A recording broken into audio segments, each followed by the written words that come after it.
When I started teaching in '96, I had about 120 kids, so we averaged 20 kids in a class. This year I'm half-time and I have 120 kids in 3 classes, so I've seen my workload double in the last 18 years. A lot of bodies, no space to move around, lack of time to connect one-on-one with kids and have those relationships and be able to help them with their French.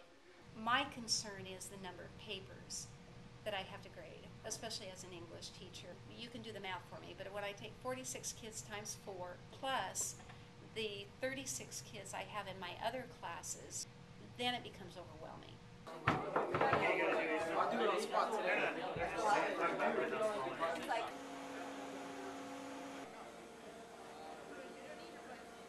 You're close to the measured value, but you're kind of just like that. Measured value on this rules, right? So you can be precise, be way out here with all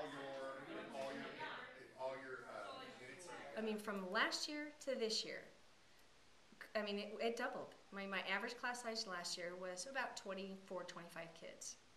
Open desks, room to breathe, supplies for everybody. No, 40, 45, it doubled. And so that's a different classroom. It's a different classroom now. Before this year started, I had high anxiety. I feared about my safety, the kids' safety, because if something were to happen, and we have that exit, we have one exit of a tiny little door and 40 plus kids, and we have to get out, or something like that occurred, or something broke out. I mean, that's a frightening thought to think about. How am I going to get these kids safe, get myself out under circumstances that would be unsafe? Because we're well over the capacity for this classroom. I work every night at home. I take papers home every night. I work every weekend.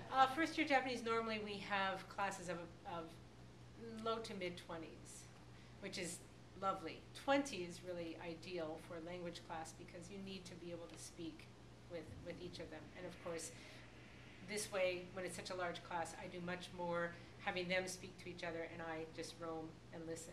It's just like this every second. So to have more kids and less time, and of course far less prep time than we've had before. So.